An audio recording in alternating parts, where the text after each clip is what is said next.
Puji Tuhan, selamat tahun baru Ibu Bapak, Saudara semuanya. Apa kabar tahun baru ini? Luar biasa ya, gimana? Saudara optimis di tahun ini? Amin. Harus optimis, amin saudara.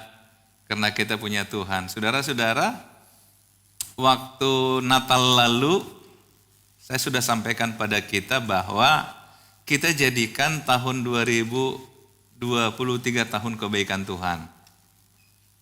Justru dalam situasi yang berat kita memerlukan Tuhan. Kita memerlukan tangan Tuhan. Kita memerlukan kebaikan Tuhan. Amin. Oleh karena itu semakin saudara takut, semakin dekat dengan Tuhan. Orang bisa berkata apapun, tapi kita katakan enggak, aku punya Tuhan yang baik. Itu sebabnya saudara sekali lagi saya ingatkan, sengaja di tembok depan itu kalau saudara lewat mobil itu gede-gede itu Goodness of God 2023. Karena memang itu yang kita mau. Enggak peduli seberat apapun masalah, tapi kita katakan, tapi aku punya Tuhan. Aku punya Tuhan yang besar, aku punya Tuhan yang hebat, aku punya Tuhan yang baik bagi aku. Amin saudara. Hari ini di awal tahun ini, saya ingin mengajak kita untuk melihat satu bagian dari firman Allah. Oh ya, namun sebelumnya saudara saya ingin sampaikan, mulai minggu depan kita ibadah sudah normal kembali. 9.30, 11, jam 2 dan jam 5. Ini memang karena di tanggal 1 persisnya, hari itu kita agak lama mempertimbangkan mau buka berapa ibadah. Tapi kita sepakat jam 2 aja, tapi ternyata cukup padat hari ini. Mohon maaf atas ketidaknyamanan ini. Tapi mulai minggu depan di tanggal 8, kita sudah ibadah seperti biasa ya. 9.30, 11, 2, dan 5. Jadi saudara bisa memilih jam yang paling tepat dengan saudara. Ya, jadi itu saja barangkali. Sunday School juga mengikuti jam-jam itu. Nah ini memang ada anak-anak kumpul di sebelah, tapi mohon maaf, guru-guru Sunday School lagi pada pulang kampung, mudik. Maklum mereka orang kampung. Jadi kalau di sana, tapi tetap mereka bisa bermain di sana. Ada yang lihat-lihat, tapi mungkin gak ada kelas. Untuk kali ini aja, tapi minggu depan kita pastikan ada kelas. Ya, tolong jangan marah ya. Karena ya anak-anak guru-guru Sunday School kita itu semua volunteer saudara. Jadi mereka itu anak-anak mahasiswa yang kuliah di Medan. Jadi mereka punya hati untuk mendampingi anak-anak kita. Luar biasa. Saudara-saudara hidup dalam kasih karunia. Saya yakin kita semua pernah dengar istilah kasih karunia. Semua kita tahu apa itu kasih karunia. Walaupun mungkin belum tentu pemahaman kita sesuai dengan apa yang dimaksud Tuhan tentang kasih karunia. Kasih karunia itu adalah, kalau kita kembali kepada Alkitab, mengapa Tuhan pakai istilah kasih karunia atau anugerah? Itu adalah pemberian Tuhan kepada kita yang sebenarnya tidak layak kita terima. Atau bukan karena perbuatan kita sehingga Tuhan memberi sesuatu kepada kita. Bukan. Kalau karena perbuatan kita Tuhan berikan sesuatu, namanya upah, itu kata Tuhan. Tetapi ketika kita tidak berbuat sesuatu yang pantas, tapi Tuhan beri sesuatu kepada kita, itulah arti kasih karunia. Jadi sesungguhnya saudara, kalau kita mau hitung-hitung sama Tuhan, sebenarnya ada banyak hal yang Tuhan berikan bagi kita. Itu bukan karena kita berbuat sesuatu untuk dia. Bukan. Tapi Tuhan berikan bagi kita. Kehidupan dan sebagainya. Jadi saudara hidup dalam kasih karunia. Saya sangat optimis sebagai anak Tuhan, sebagai pelayan Tuhan, sebagai pendeta. Saya itu sangat-sangat percaya diri saudara bahwa Tuhan itu memang punya kasih karunia untuk kita. Saudara-saudara, kalau kita coba kilas balik ke belakang lah misalnya. Berapa banyak kebaikan Tuhan yang sudah kita rasakan. Tadi malam dalam ibadah tutup tahun, saya katakan pada jemaat, karena kita ibadah tutup tahun ada di gereja di Padang Bulan, saya katakan pada jemaat seperti ini, seandainya saudara disuruh menulis riwayat hidup saudara sampai pada tahun ini, isinya kira-kira lebih banyak kesusahan atau kesenangan. Jemaat katakan kesusahan. Oh, aneh kan? Karena ternyata kita lebih sering mengingat kesusahan kita tapi melupakan kesenangan kita.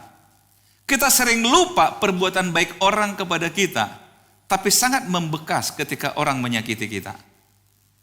Betul? Padahal kalau mau dihitung, orang yang sama mungkin pernah menyakiti kita, tapi sebelumnya puluhan kali dia menyenangkan kita. Tapi kok bisa yang kita ingat satu peristiwa yang menyakitkan itu? Itulah manusia. Artinya apa? Kecenderungan manusia, baik hatinya atau pikirannya, dikatakan oleh kita kepada hal yang negatif, hal yang jahat. Bagi saya ini tidak fair. Saya ingin tantang saudara, barangkali nanti pulang ke rumah coba oret-oret. Sepanjang yang ibu bapak ingat, berapa banyak kebaikan-kebaikan Tuhan yang saudara sudah alami? Tapi berapa banyak yang saudara anggap peristiwa menyakitkan dalam hidup? Saya ingin tantang saudara, berani enggak saudara mengatakan bahwa hidup saya susah? Saya kira enggak. Pasti semua kita akan mengatakan, ternyata saya harus bersyukur melewati 2022. Nah, saudara-saudara, belum lagi kalau kita lihat karunia, kasih karunia dari Tuhan, kebaikan-kebaikan Tuhan bagi kita. Saudara-saudara, di dalam Yohanes pasal 1 ayat 16 dan 17, mari kita perhatikan ayat ini. Karena dari kepenuhannya Yesus, kita semua telah menerima kasih karunia demi kasih karunia. Sebab hukum Taurat diberikan oleh Musa, tetapi kasih karunia dan kebenaran datang oleh Yesus Kristus. Saudara-saudara, kenapa di sini coba dibandingkan antara hukum Taurat dengan hukum kasih karunia? Saudara tahu hukum Taurat itu tugasnya adalah menyatakan kesalahan, menghakimi, dan kemudian menjatuhkan hukuman, vonis. Itu hukum Taurat. Karena itulah saudara, Alkitab mengatakan tidak seorang pun yang bisa bebas atau bisa sempurna melakukan hukum Taurat. Artinya apa? Pasti dia pernah kena penalti gara-gara hukum Taurat dalam hidupnya. Pasti dia pernah punya cacat sepanjang hidupnya. Karena tidak seorang pun mampu mengikuti tuntutan hukum Taurat. Inilah yang sebenarnya Allah lihat dalam hidup manusia. Terlalu berat tuntutan hukum Taurat itu, yang manusia tidak mampu untuk mengikutinya, untuk mentaatinya. Sehingga Yesus ambil alih hukum itu dan hukuman itu kepada dirinya. Dia datang ke dunia, dia mati bagi kita, menanggung semua kesalahan kita, betul? Kemudian dia ganti kepada kita dengan hukum kasih karunia. Bukankah kita orang yang sangat luar biasa, saudara? Karena Yesus ambil hukuman bagi dirinya, tapi dia ganti kepada kita dengan hukum kasih karunia. Karena itu saudara, sebenarnya hidup ini sangat enak bersama dengan Tuhan. Karena semua beban kita dia ambil alih. Semua pergumulan kita dia ambil alih selama kita mau datang kepada dia. Wow. Saya pernah katakan pada kita, hanya Yesus yang berani katakan begini. Marilah kepadaku yang letih, lesu, dan berbeban berat. Aku berikan kelegaan padamu. Saya merinding ketika saya ulangi ayat ini, saudara.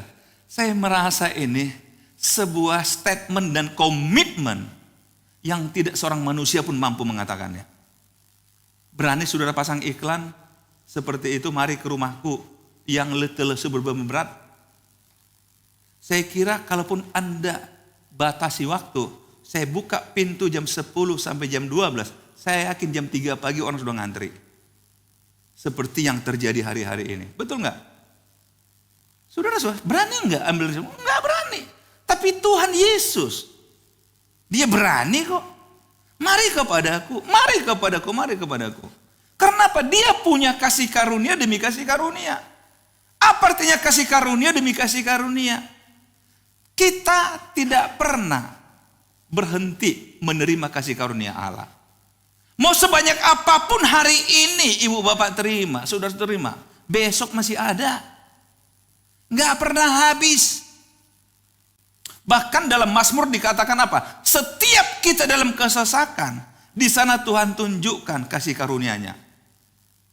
Saudara lihat, Bukankah begitu enak menjadi anak Tuhan? Dalam ketidakmampuan, dalam kepanikan, dalam keterbatasan kita. Justru di sana Alkitab mengatakan dari kepenuhannya, dari kapasitas yang dimilikinya sebagai Tuhan. Berarti dari situ kasih karunia demi kasih karunia. Bukan dalam keterbatasannya, tapi dalam ketidakterbatasannya, dalam kepenuhannya. Artinya apa? Semua yang mampu atau yang dia bisa lakukan, kita berhak juga menerima itu. Karena itu saudara, saya optimis ingin mengatakan, ayo 2023, mintalah hal yang besar dari Tuhan. Karena kita punya Tuhan yang punya kasih karunia, demi kasih karunia, demi kasih karunia, demi kasih karunia.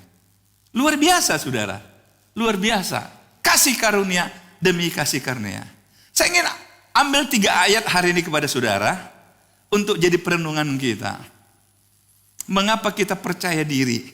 Atau mengapa kita bisa meyakini ayat ini? Bahwa dari kepenuhannya kita akan menerima kasih karunia demi kasih karunia. Saudara, kadang ada orang berjanji sama kita, padahal dia sendiri nggak yakin bisa memenuhi janjinya. Tapi hanya PHP. Saya pernah katakan pada kita ada 2 kategori manusia, agak jarang pada kategori yang ketiga. Yang pertama adalah punya kemauan tapi tidak punya kemampuan untuk menolong kita. Sehingga dia mengatakan, aduh kalau saya bisa saya bantu kamu. Kalau saya ada saya bantu kamu. Kalau saya mampu saya bantu kamu. Nah ini biasanya sering orang tidak punya kemampuan, tapi niat membantu kuat sekali. Padahal nggak punya kemampuan. Tapi yang kedua, punya kemampuan tapi nggak punya kemauan. Betul nggak? Ini kita bicara manusiawi. Pernahkah saudara ketemu orang yang punya kemampuan dan punya kemauan dan tidak terbatas? Paling bisa nolong 1, 2, 3, 4 kali, yang kelima kali dikatakan kok terus-terusan sih? Jangan jadikan aku ATM dong. Saudara-saudara gimana? Tapi Tuhan Yesus, dia punya kemampuan dan punya kemauan. Itu hanya Tuhan yang bisa lakukan.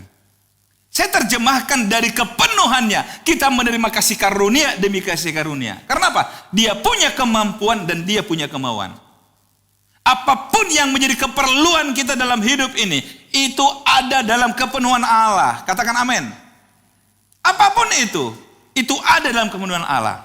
Sekali lagi saudara, 3 hal hari ini yang kita mau belajar dari sekian banyak ayat Alkitab. Sambil 3 ayat aja.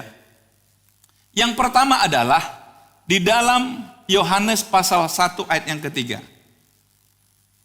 Segala sesuatu dijadikan oleh Dia, dan tanpa Dia tidak ada suatu pun yang telah jadi dari segala yang telah dijadikan. Perhatikan kembali, segala sesuatu. Sekali lagi, segala sesuatu dijadikan oleh Dia. Tidak ada satupun yang telah jadi dari segala yang dijadikan, kalau bukan Dia yang menjadikan. Artinya begini, ketika Dia berjanji, dari kepenuhanku, aku memberikan kasih karunia demi kasih karunia. Dan yang mengatakan ini, Dia pencipta segala sesuatu. Coba lihat Tuhan, pencipta segala sesuatu. Dari kapasitas itulah Dia katakan, aku memberikan kasih karunia demi kasih karunia. Gimana saudara, masih takut? Masih ragu? Halo? Masih ragu dengan Tuhan? Dia pencipta segala sesuatu. Artinya apa? Sesuatu yang belum ada aja Dia bisa buat. Apalagi kita hanya meminta hal yang sudah ada. Dia pencipta. Dia bisa buat sesuatu yang memang untuk kita. Kalau saudara baca kitab Mazmur, waduh luar biasa. Kitab Mazmur, kitab Amsal, saya nggak pernah bosan membaca. Ada banyak sekali prinsip-prinsip hidup yang luar biasa di sana. Segala sesuatu. Sehingga di sana terlalu banyak pujian bagi Tuhan dalam kitab Mazmur yang disampaikan para pemasmur. Karena mereka mengenal betul siapa Tuhannya. Segalanya dijadikan oleh Dia. Tanpa Dia tidak satu pun yang telah jadi dari segala yang telah dijadikan. Artinya apa, saudara? Apapun yang kita perlu, Dia bisa buat. Bahkan dikatakan dalam Mazmur itu, Dia menentukan warisan yang ditetapkan bagi kita, yang tidak bisa diambil siapapun. Jadi kalau udah ditetapkan Tuhan bagi kita, siapapun gak bisa mengganggunya, saudara. Kalau tetapkan Tuhan bagi kita. Saudara-saudara yang kasih Tuhan, lihat, segala sesuatu dijadikan oleh Dia.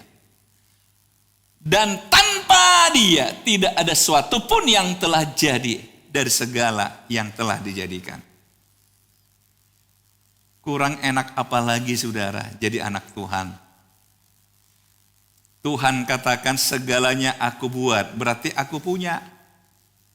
Kalau segalanya ada padaku dalam kepenuhanku, apakah ada yang ada padaku yang kau perlukan? Saya kira nggak ada lagi. Karena Dia pencipta. Nggak ada lagi. Apapun yang kita mau, Dia bisa buat. Dia bisa buat. Dia bisa buat.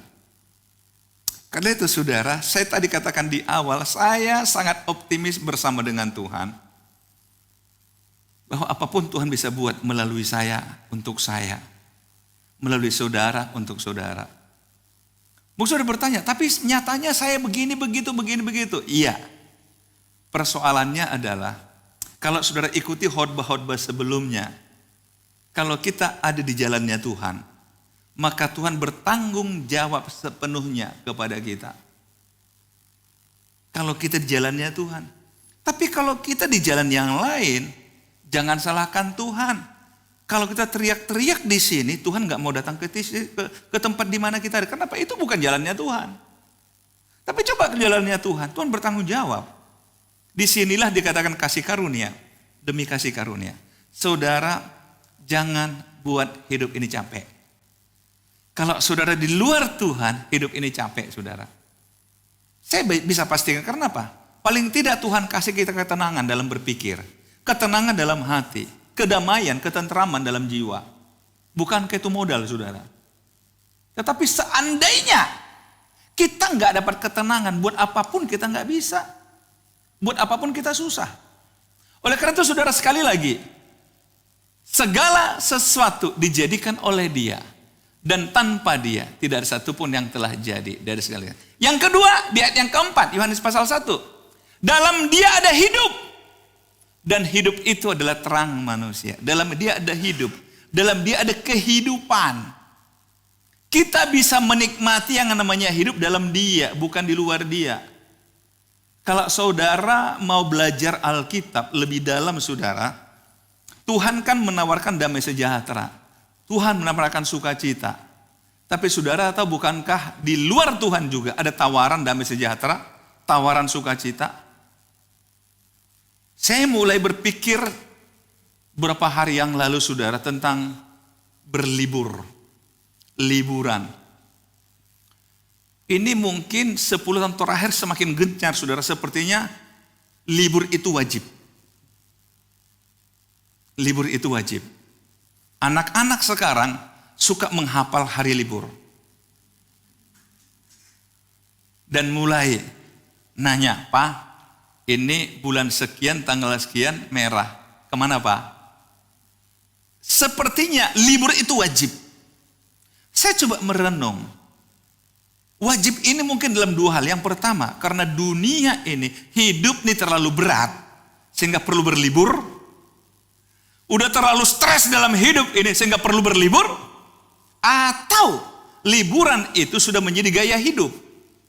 Kalau nggak liburan, seperti ketinggalan zaman. Gimana? Yang mana yang benar, saudara? Dua-dua jadi satu? Kayaknya kalau hari libur saya nggak kemana-mana, malu sama teman-teman.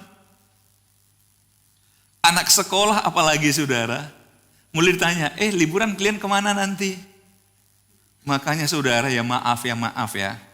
Boleh sih saya tidak bermaksud untuk mendiskriminasi, bukan. Tapi resikonya kalau ekonomi kita pas-pasan, hanya pas dibutuhkan pas ada gitu maksud saya. Itu namanya ekonomi pas-pasan. Tapi kita sekolahkan anak kita di sekolah yang ngetop, kasihan dia. Karena teman-temannya akan cerita Jerman, Amerika, Australia, anak kita kampung. Diskusi nggak nyambung. Gimana saudara? Makanya anak-anak kan nuntut kemana? Pak, masa ke kampung aja Pak? Masa kampung aja Pak? Masa cuma ketemu opung? Ketemu pemansam sekali-sekali, kenapa sih? Kenapa? Udah mulai bagi anak-anak liburan itu udah lifestyle. Bagi orang tua mungkin, waduh udah terlalu panik dengan hidup ini. Ingin menikmati namanya hidup. Tapi Yesus mengatakan dalam Dia ada hidup. Amin saudara. Karena tidak sedikit orang pulang liburan pengen libur lagi. Loh, saya pernah dengar ada orang baru landing di Soekarno-Hatta, beli tiket lagi pergi lagi. Begitu dia bilang, begitu landing kaki turun udah stres balik. Akhirnya berlibur lagi. Itu bukan salah Indonesia saudara, mentalnya yang ada masalah. Yang begitu itu perlu Tuhan itu. Amin saudara. Saya percaya saudara gak berlibur bukan karena gak punya uang, bukan karena gak stres, tapi karena punya Tuhan Yesus. Amin saudara. Di hidup bisa aja banyak masalah, tapi dalam Dia ada hidup itu terang bagi manusia. Kita bisa menjalani hidup dengan santai, dengan rileks, karena ada Tuhan. Ada Tuhan. Saya jujur, anak saya pernah katakan sama saya, Pak, seumur umur Pak, belum pernah kita old and new di luar, liburan. Di luar itu, aduh Pak, old and new itu sekali-sekali Pak, boleh lah Pak. Termasuk tahun ini mereka bujuk-bujuk, saya bilang enggak. Aku ingin bersama dengan domba-domba Tuhan. Masa enggak bisa Pak sekali aja Pak? Saya bilang enggak. Kalau mau setelah old and new aja kita. Tapi kan udah terlambat, enggak apa-apa daripada tidak. Lah saudara, saya bilang, ya itu pilihan saya sebagai hamba Tuhan kan. Pilihan saya. Sebab saya harus ada di sini, old and new. Saudara-saudara, tadi malam saya 2 tahun bersama jemaat di Padang Bulan. Dari 2022 sampai 2023. Tadi malam. Saya beberapa waktu yang lalu Natalan di salah satu tempat di pedalaman, agak di dalam, bukan pedalaman, agak di dalam, daerah Simalungun masuk ke dalam lagi.